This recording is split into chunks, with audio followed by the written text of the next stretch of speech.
안녕하세요. 오늘은 조금 무거운 이야기를 들려드리려고 합니다. 하지만 끝까지 들으시면 분명 위로가 될 거예요. 그리고 새로운 용기도 얻으실 수 있을 겁니다.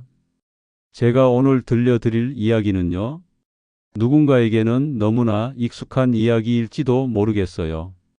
퇴직 후의 삶, 그리고 그 안에서 마주하게 되는 예상치 못한 현실들. 혹시 지금 비슷한 상황에 계시다면요, 혼자가 아니라는 걸 알아주셨으면 좋겠어요. 문이 닫히는 소리가 컸습니다. 회사 정문을 마지막으로 나서던 그날이었어요. 30년을 다닌 회사였습니다. 퇴직 후 첫날이었죠. 그날부터 제 하루는 눈치로 시작됐습니다. 아침 6시. 몸은 저절로 깨어났어요. 그동안의 습관이란 게 무서운 거더라고요. 커피 한 잔을 들었을 뿐인데요. 저는 구박을 들었습니다.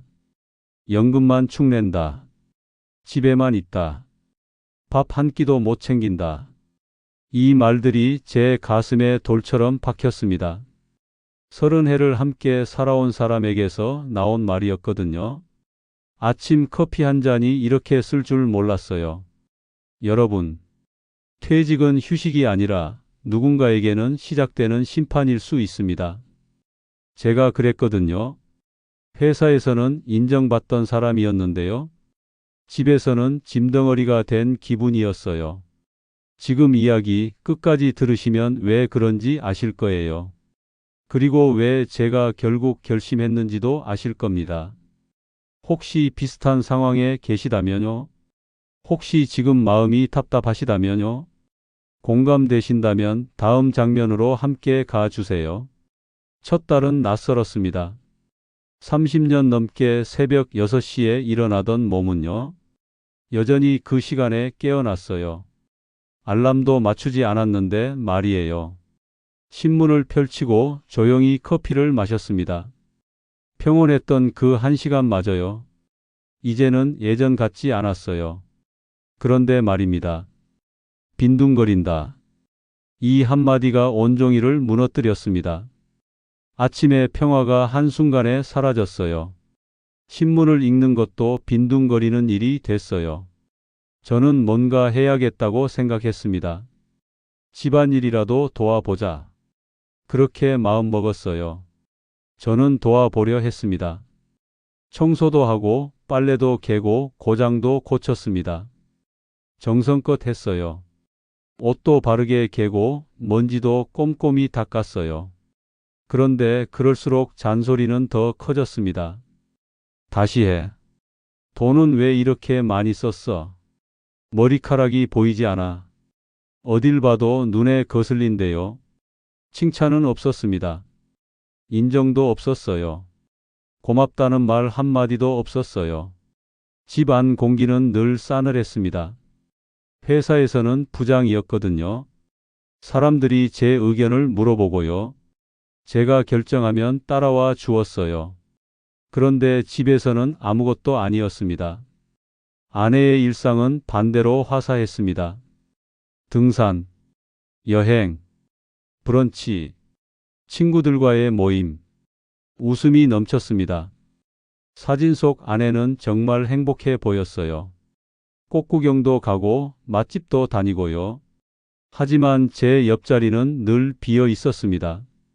같이 가면 안 될까? 제가 조심스럽게 물었습니다. 여자들끼리 만나는 자리라며 거절했습니다. 분위기 깨진다고 했어요. 남자가 끼면 어색하다고요. 그 말 한 번으로도 알 수 있었습니다. 저는 동반자가 아니었어요. 그저 집을 지키는 사람이었습니다. 지키고 있으라는 거였어요. 점심에는 더 노골적이었습니다. 라면을 끓여 먹었습니다. 혼자 알아서 먹으라기에 그랬어요. 냉장고에 반찬은 많았는데요. 꺼내 먹지 말라고 했어요. 그런데도 비난은 이어졌습니다. 입만 챙긴다. 가족 생각은 없냐? 뭘 해도 안 되는 거였어요. 젓가락이 허공에서 멈췄습니다. 무엇을 해도 틀렸습니다. 30해 함께 살았는데요. 이제는 숨 쉬는 것도 눈치를 봐야 했어요. 텔레비전을 봐도 시끄럽다고 했어요. 책을 읽어도 전기세 나온다고 했어요. 산책을 나가도 어디 가냐고 했어요. 취미도 문제였습니다. 낚시는 돈 쓰는 일, 서예는 쓸데없는 일, 기타는 나이에 맞지 않는 일, 허락받지 못한 일은 죄가 됐습니다.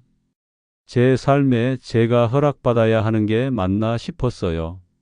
예전에는 취미생활도 했었거든요. 회사 다닐 때는 바빠서 못했던 일들을요. 이제 시간이 생겼으니 해보려고 했는데요. 그것도 용납이 안 됐어요. 그제야 알았습니다. 저는 사람보다 오래된 역할에 더 가깝다는 것을요. 돈을 벌던 시절의 그림자. 그 역할만 남아 있었습니다. 월급쟁이 남편, 가장, 돈 버는 기계. 그게 제 정체성이었나 봐요. 그런데 이제 그 역할이 끝났거든요. 그럼 저는 뭐가 남는 건가요? 아무것도 없더라고요. 친구들과 만나도 마찬가지였어요. 회사 이야기만 하다가 끝나요. 누구는 언제 퇴직하고요. 누구는 연금을 얼마 받고요. 그런 이야기밖에 할 게 없었어요. 취미도 없고 관심사도 없고요. 회사가 전부였던 제 삶이 드러났어요. 결정적인 날이 찾아왔습니다. 가족이 모인 저녁 자리였어요. 딸과 아들, 그리고 손주까지 모여 있었습니다. 오랜만에 다 같이 모인 날이었어요. 아내는 말했습니다. 연금만 축내며 집에만 있는 사람이라고. 모두 앞에서 말했습니다. 제가 얼마나 쓸모없는 사람인지요. 숟가락 소리가 멈췄습니다. 손주의 눈이 저를 향했어요. 할아버지 이제 일 안 해요. 그 순간 심장이 무너지는 소리를 들었어요. 미소를 지으려 했지만 얼굴이 굳었습니다. 손주 앞에서도 체면이 말이 아니었어요. 그날 밤 잠이 오지 않았습니다. 천장만 바라보며 생각했어요. 이게 맞나? 이게 제가 꿈꿨던 노후인가요? 아이들은 아무 말도 하지 않았어요. 어색한 침묵만 흘렀어요. 그게 더 마음 아팠습니다. 그날 이후 저는 계산부터 했습니다. 감정이 아니라 현실부터요. 숫자로 정리해 봐야겠더라고요. 통장을 펼쳤습니다. 퇴직금, 연금, 적금, 지금 가진 돈, 나눠야 할 목, 남을 집세, 병원비, 하루 생활비, 종이에 하나씩 적었습니다.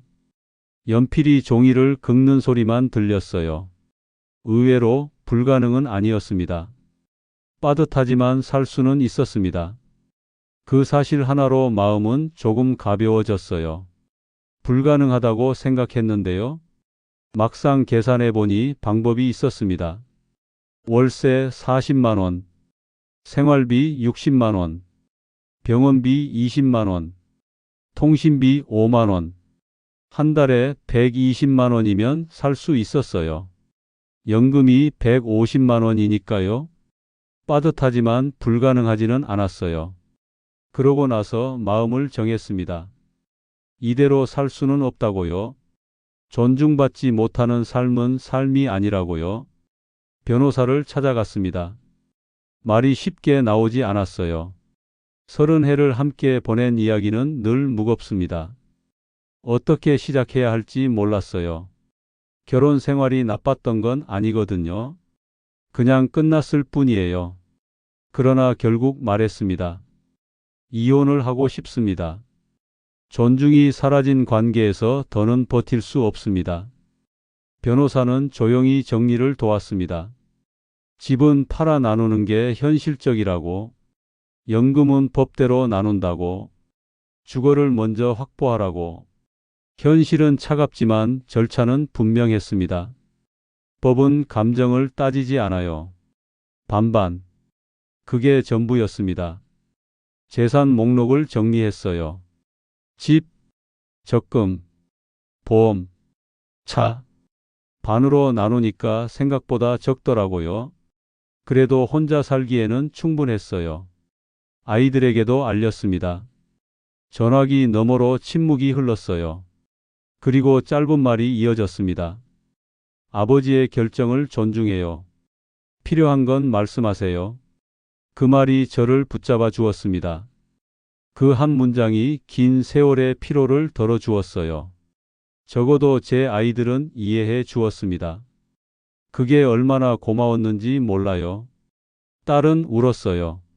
아들은 한참을 말이 없더니요. 아버지가 행복하시면 된다고 했어요. 준비하는데 석 달이 걸렸어요. 집을 내놓고요. 살 곳을 구하고요. 이사 준비를 했어요. 작은 원룸으로 들어갔습니다. 6평 남짓, 낡은 에어컨, 작은 주방, 냉장고 소리만 들렸어요. 처음엔 너무 작다고 생각했어요. 큰 집에서 살다가 갑자기 이런 곳에 오니까요. 그런데 이상했어요. 밤이면 조용했고 새벽이면 더 조용했습니다. 그런데 묘했습니다. 작아도 이곳은 제 공간이었어요. 눈치 보지 않는 숨이 가능했습니다. 커피를 언제 마셔도 뭐라 하는 사람이 없었어요. 신문을 펼쳐도 빈둥거린다는 말을 듣지 않았습니다. 텔레비전 소리가 커도 괜찮았어요. 불을 늦게 꺼도 괜찮았어요. 라면을 끓여 먹어도 괜찮았어요. 이런 자유가 있는 줄 몰랐어요. 생활은 서툴렀습니다. 세탁 코스를 틀려 옷감이 줄었어요. 밥은 질기도 하고 딱딱하기도 했습니다. 라면은 넘쳤고 가스레인지는 엉망이 됐어요. 청소기는 처음엔 낯설었습니다. 어떤 버튼을 눌러야 하는지도 몰랐거든요. 빨래는 더 어려웠어요. 색깔별로 나눠야 한다는 것도 처음 알았어요. 하얀 옷이 분홍색으로 나온 적도 있었어요. 하지만요, 이상하게 즐거웠습니다. 잘못해도 혼나지 않았으니까요. 다음엔 더 나아지면 됐으니까요. 실수해도 괜찮다는 게 이렇게 좋은 줄 몰랐어요. 틀려도 아무도 뭐라 하지 않았어요. 유튜브로 요리도 배웠어요. 계란말이부터 시작했어요. 처음엔 타기도 하고요. 모양도 엉망이었어요. 그런데 점점 늘더라고요. 볶음밥도 할 수 있게 됐고요. 된장찌개도 끓일 수 있게 됐어요. 제가 만든 밥을 제가 먹는 게요. 이렇게 뿌듯할 줄 몰랐어요. 밤에는 편의점에서 일했습니다. 4시간. 계산, 진열, 인사. 단순한 일이었어요. 처음엔 계산기 사용법도 어려웠어요. 바코드 찍는 것도 익숙하지 않았고요. 손님들이 답답해할 때도 있었어요. 사람들이 들어와 작은 이야기를 남기고 갔습니다. 공부하러 가는 학생, 야근 마치고 맥주 하나 사는 직장인, 제 안부를 묻는 단골. 학생은 매일 밤 라면을 사갔어요. 고시 준비한다고 했어요. 가끔 응원의 말을 건넸어요. 직장인은 맥주랑 안주를 사갔어요. 힘들어 보였어요. 예전 제 모습 같았어요. 단골 할머니는 우유 하나씩 사가셨어요. 혼자 사시는 것 같았어요. 가끔 이야기를 나눴어요. 수입은 크지 않았지만 마음은 커졌습니다. 쓸모없는 사람이 아니라는 감각. 그게 다시 피었어요. 누군가에게 필요한 사람이라는 느낌. 그게 얼마나 소중한지 알게 됐습니다. 한 달에 40만 원 정도 벌었어요. 많지 않지만 제가 번 돈이었어요. 그게 중요했어요. 미뤘던 것들도 시작했습니다. 기타를 배웠어요. 악기점에서 중고 기타를 샀어요. 유튜브로 독학했어요. 손끝이 아팠지만 첫 곡을 완주했을 때 울컥했습니다. 아리랑이었어요. 비록 서툴렀지만요. 끝까지 연주할 수 있었어요. 서예를 다시 잡았습니다. 먹을 갈고 획을 걷는 동안 마음이 고요해졌어요. 붓끝에서 마음이 흘러나오는 기분이었습니다. 학창 시절에 배웠던 서예를요. 다시 시작해보니 재미있더라고요. 한 글자 한 글자 정성껏 썼어요. 걷기를 습관으로 삼았습니다. 동네를 한 바퀴 돌아 계절을 만졌어요. 해가 기울고 바람이 바뀌는 걸 온몸으로 느꼈습니다. 봄에는 벚꽃을 보고요. 여름에는 매미 소리를 들었어요. 가을에는 단풍을 보고요. 겨울에는 눈을 맞았어요. 이런 작은 것들이 이렇게 행복한 줄 몰랐어요. 바쁠 때는 못 본 것들이에요. 독서도 다시 시작했어요. 도서관에서 책을 빌려 읽었어요. 소설도 읽고 에세이도 읽었어요. 시집도 읽었어요. 오랜만에 책 읽는 재미를 알았어요.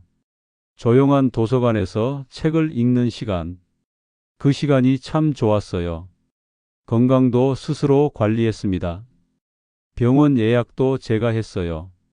약을 챙겼습니다. 검진을 미루지 않았습니다. 치과도 갔어요. 안과도 갔어요. 건강검진도 받았어요. 미뤘던 것들을 다 했어요. 몸은 거짓말을 하지 않았어요. 스트레스가 줄자 잠이 깊어졌습니다. 소화가 편해졌어요. 검진 결과는 깔끔했습니다. 혈압도 정상이었고요. 혈당도 괜찮았어요. 콜레스테롤도 문제 없었어요. 운동도 시작했어요. 헬스장은 부담스러워서요. 집에서 할 수 있는 운동을 했어요. 스트레칭부터 시작했어요. 팔굽혀펴기도 했고요. 윗몸 일으키기도 했어요. 처음엔 10개도 힘들었는데요. 점점 늘어나더라고요. 몸이 가벼워지는 게 느껴졌어요. 재산 분할은 쉽지 않았습니다. 말은 날카로웠고 표정은 굳었어요. 하지만 원칙은 분명했습니다. 반반. 그 규칙을 따랐어요. 집을 정리했고 각자의 길을 정했습니다. 집을 팔 때는 마음이 복잡했어요. 30년을 산 집이었거든요. 추억이 많은 곳이었어요. 아이들이 자란 곳이고요. 웃음소리가 가득했던 곳이에요. 그런 곳을 떠나는 게 쉽지 않았어요. 손에는 반만 남았습니다. 그런데요. 이상하게도 마음은 2배가 됐어요. 돈은 줄었지만 자유는 늘었습니다. 쓸 수 있는 돈과 쓸 수 있는 시간이 저에게 돌아왔어요. 제가 벌어서 제가 쓰는 돈, 제가 정해서 제가 쓰는 시간, 그게 이렇게 소중한 줄 몰랐어요. 여러분, 이쯤에서 스스로에게 물어야 합니다. 돈이 먼저인가? 존중이 먼저인가? 둘 다 중요합니다. 하지만 한 가지가 완전히 무너지면 다른 하나도 버티지 못해요.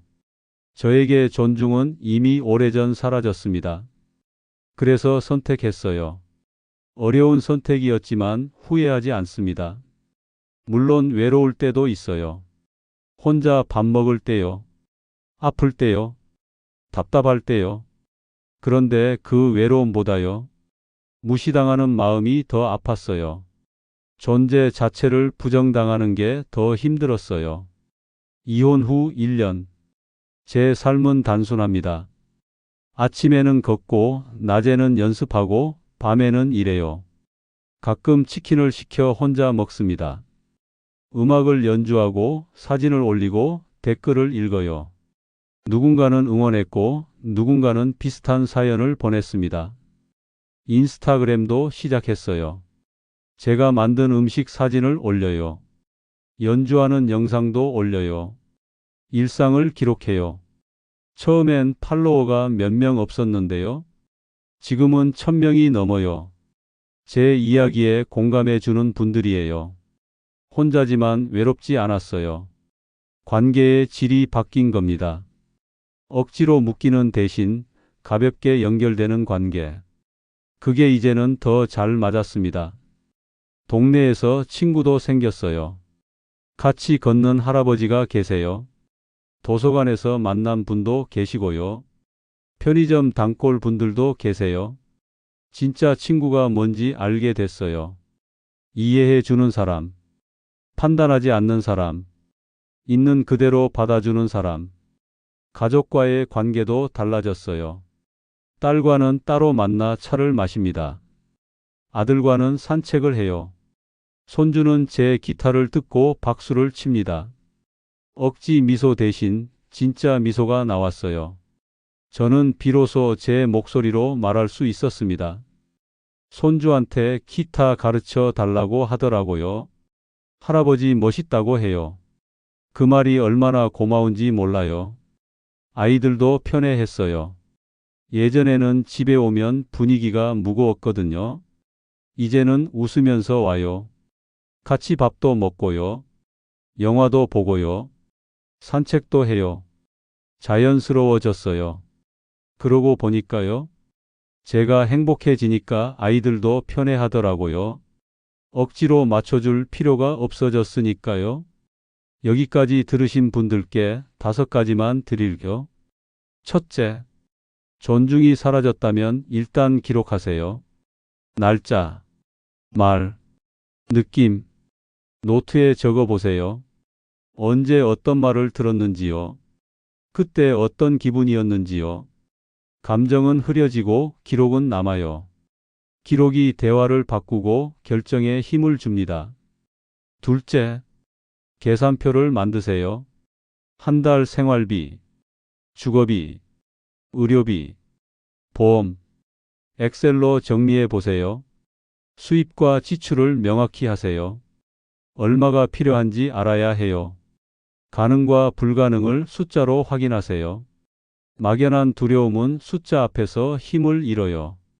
셋째, 생활 기술을 익히세요. 밥, 빨래, 청소, 유튜브에 다 나와 있어요. 하나씩 배워보세요. 어렵지 않아요. 처음은 서툴러도 금방 늘어요. 내가 나를 살리는 기술입니다. 넷째, 작은 일부터 시작하세요. 4시간 아르바이트, 한 곡 연주, 한 페이지 읽기. 무리하지 마세요. 작은 것부터 차근차근요. 하루에 조금씩이면 돼요. 작은 성취가 큰 자신감을 만들어요. 성공 경험이 쌓이면 용기가 생겨요. 다섯째, 혼자만의 시간을 지키세요. 아무도 건드릴 수 없는 시간. 그 시간이 마음을 회복시켜요. 아침 1시간이든요. 저녁 1시간이든요. 온전히 내 시간을 만드세요. 그 시간이 다음 날을 견인합니다. 그 시간이 희망을 만들어요. 마지막으로 한 가지 더 드릴게요. 죄책감을 버리세요. 행복해질 권리가 있어요. 나이가 들었다고 포기할 필요 없어요. 늦었다고 생각하지 마세요. 지금이 시작이에요. 저는 모든 분께 이혼을 권하지 않아요. 다만 무조건 참는 것만이 해답은 아니라는 말을 드립니다. 대화로 바꾸면 가장 좋습니다. 진솔하게 이야기해 보세요. 내 마음을 전해 보세요. 하지만 아무리 노력해도요. 상대방이 변하지 않는다면요. 그래도 바뀌지 않는다면 다른 선택도 삶의 기술이에요. 인생은 한 번뿐이에요. 남은 시간을 어떻게 보낼지는 내가 정하는 거예요. 제가 지금 후회하는 건요. 더 일찍 결단하지 못한 거예요. 몇 년을 더 참았거든요. 그 시간이 아까워요. 그런데 또 생각해 보면요. 그때가 때였나 봐요. 준비가 안 됐으면 소용없으니까요. 지금 이 이야기를 듣고 계신 분들도요. 준비가 되면 알 거예요. 언제가 그때인지요. 조금 더 구체적인 이야기를 해 드릴게요. 실제로 어떻게 생활하는지요. 아침 6시에 일어나요. 물 한 잔 마시고요. 스트레칭을 해요. 그리고 산책을 나가요. 1시간 정도 걸어요. 동네 한 바퀴 돌면 딱 1시간이에요. 집에 와서 아침을 먹어요. 토스트에 계란 후라이요. 커피 한 잔이면 충분해요. 낮에는 기타 연습을 해요. 1시간 정도요. 새로운 곡을 배우거나요. 익숙한 곡을 반복해요. 점심은 간단히 해요. 라면에 계란 하나 넣거나요. 김치볶음밥을 해 먹어요. 오후에는 독서를 해요. 도서관에 가거나 집에서 읽어요. 한 달에 서너 권은 읽어요. 저녁에는 편의점에 나가요. 6시부터 10시까지요. 4시간 일하고 와요. 집에 와서 간단히 저녁 먹고요. 텔레비전 보거나 음악 들어요. 12시쯤 잠자리에 들어요. 단순한 일상이에요. 특별할 게 없어요. 하지만 평온해요. 주말에는 조금 다르게 보내요. 아이들과 만나거나요. 친구와 커피를 마셔요. 가끔 혼자 영화도 봐요. 처음엔 어색했는데요. 지금은 익숙해졌어요. 혼자 밥 먹는 것도 괜찮아요. 혼자 여행 가는 것도 생각해 봐요. 아직 용기는 안 나지만요. 경제적으로는 빠듯해요. 연금에 아르바이트 수입이면요. 넉넉하지는 않아요. 하지만 쓸데없는 지출이 줄었어요. 눈치 보며 쓸 돈이 없어졌으니까요. 내가 필요한 것만 사요. 옷도 많이 사지 않아요. 외식도 자주 하지 않아요. 검소하게 살아요. 그런데 마음은 풍요로워요. 돈은 적어도 자유는 많아요. 그게 더 값진 것 같아요. 건강이 가장 중요해요. 아프면 혼자라서 힘드니까요. 운동도 하고 검진도 받아요. 의료보험이 있어서 다행이에요. 큰 병원비는 걱정 없어요. 작은 감기 정도는 금방 나아요. 가끔 아이들이 걱정해요. 혼자 살기 힘들지 않냐고요? 괜찮다고 말해요. 정말 괜찮거든요. 힘들지 않아요. 오히려 편해요. 물론 쉽지 않은 날도 있어요. 몸이 아플 때요. 마음이 외로울 때요. 그럴 때는 음악을 들어요. 책을 읽거나요. 산책을 나가요. 혼자라고 해서 외롭지는 않아요. 혼자만의 시간이 주는 평화가 있어요. 그걸 알게 됐어요. 예전에는 몰랐거든요. 늘 누군가와 함께 있었으니까요. 혼자 있는 법을 몰랐어요. 지금은 혼자 있는 시간이 좋아요. 아무에게도 방해받지 않고요. 내 마음대로 할 수 있어요. 그런데 완전히 혼자는 아니에요.